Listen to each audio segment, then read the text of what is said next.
Hey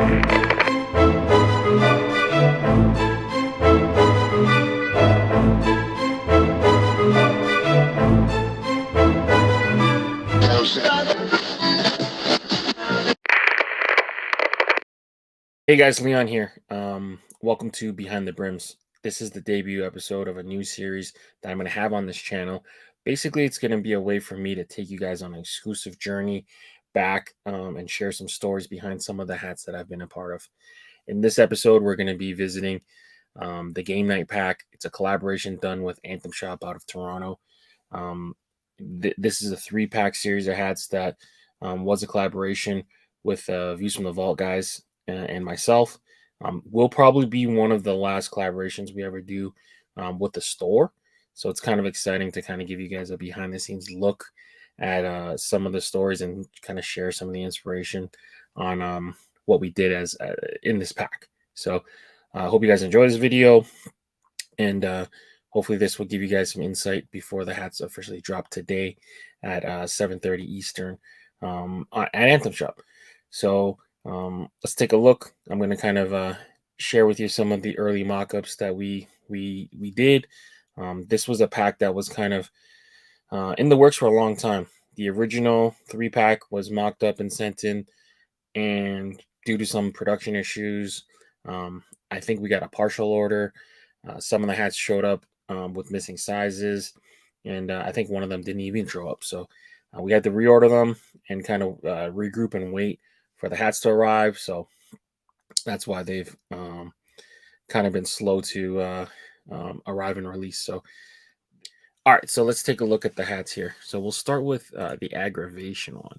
So this was a fun one to make. I know Jason mentioned in one of the shows that this was one of his most played games with his family. I think he mentioned his grandmother, and this being her favorite thing to play. So he had spent hours playing this version.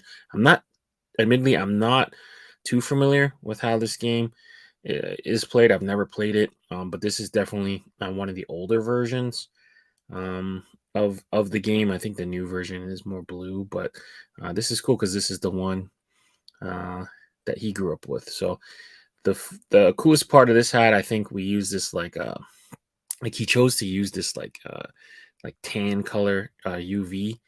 So this color combo kind of reminds me of like what the Angels wore back in the day, but instead of like it being red and navy, this is a red and black combo. It's still pretty fresh because it almost looks like just a regular Angels hat at surface level, but then when you get closer, you can kind of see that it's different.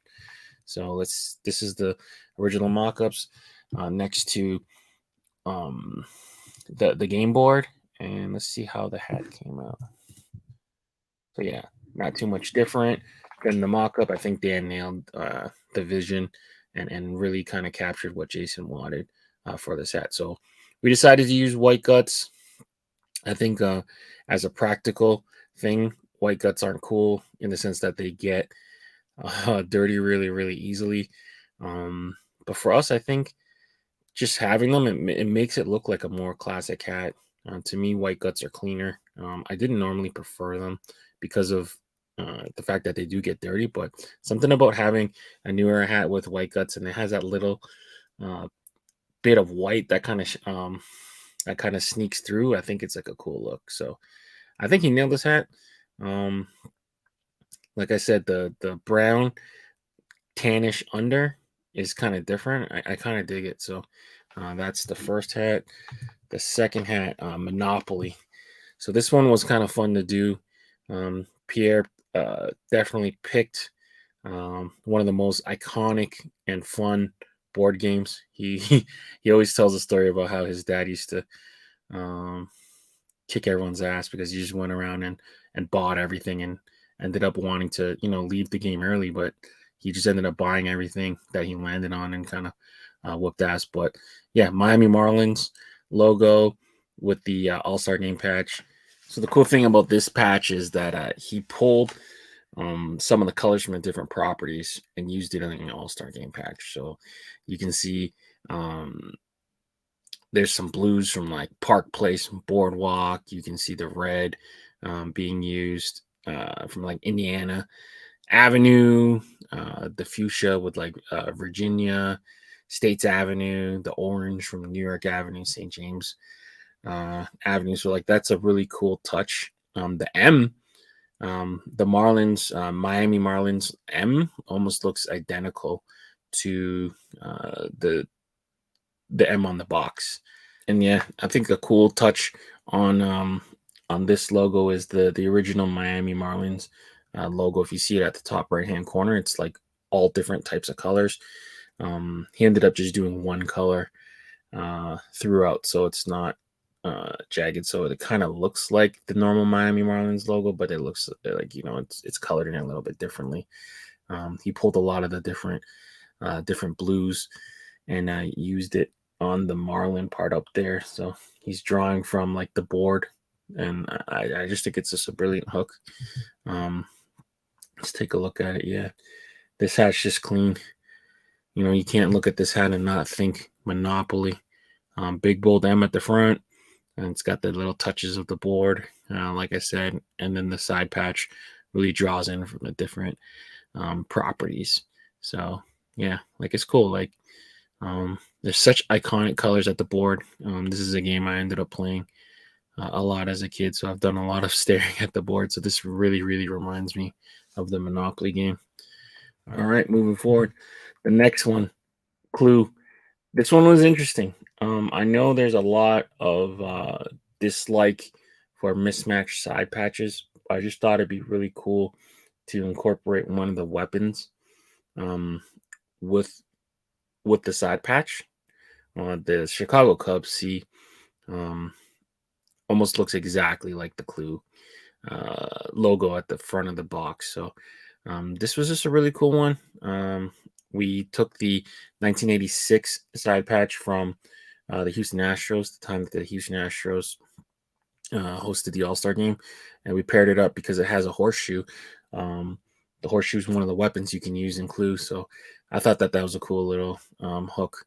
That logo you see at the game board on the left, that was originally my plan to do some sort of pin with it. Just with how the stuff kind of delivered, we kind of scrapped that idea and ended up not doing the pin. But I thought it would have been a cool touch. But maybe we run that in the future, kind of see how this one does. But yeah, we went with the stone color crown and the cardinal red two-tone classic Kelly green under, white gutter again. Yeah, the interesting thing about the 1986 All-Star Game logo on the mock-ups and in the tape, it shows Houston Astros text at the top of the horseshoe right here. I don't know if you guys can see it, but basically you'll see how it comes out. It's a little bit different. So yeah, so if you look closely, a lot of the small details in the patch didn't translate from the mock-up, and then the actual top of the horseshoe doesn't say Houston Astros. It actually has a H with a star. So that was a kind of interesting little tidbit. But yeah, this is exactly how I wanted to come out. I think Dan executed division perfectly. Yeah, so actually, admittedly, I've never played Clue. This is a game that it's kind of always been around. I remember my first exposure to Clue was an old Saved by the Bell episode. They kind of had like a murder mystery episode, and it reminded me of this. I think there was a movie that happened back in the 90s. I got to go fact check that. But yeah, this is just a game I've never played. Would love to play it eventually. But still, in terms of board games, it's got to be one of the most popular board games that existed. So I'm going to take you through the hat that didn't make it. And yeah, let's take a look. All right, Connect 4. This is actually the game I actually dominated in as a kid. I love Connect 4.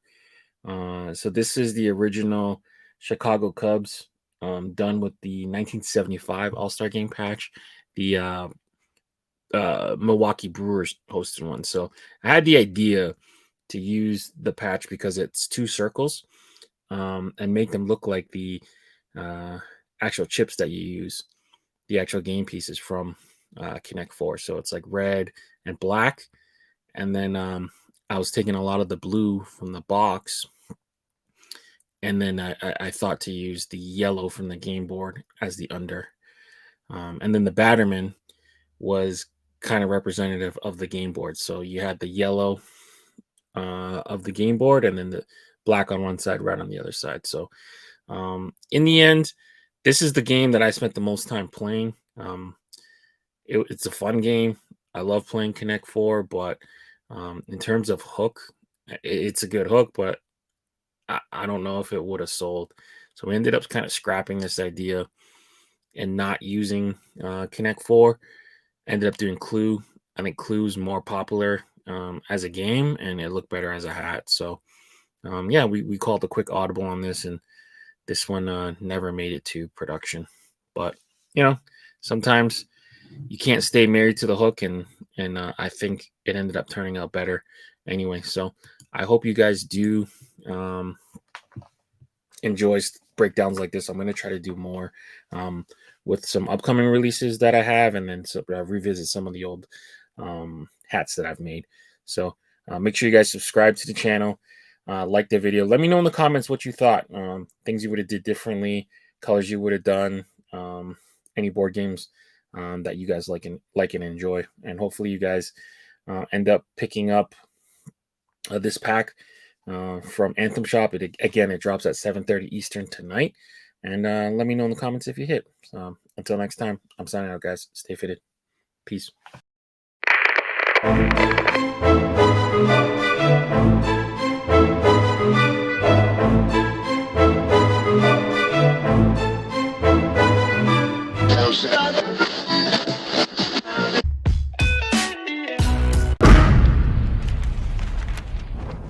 Brought to you by VFTV.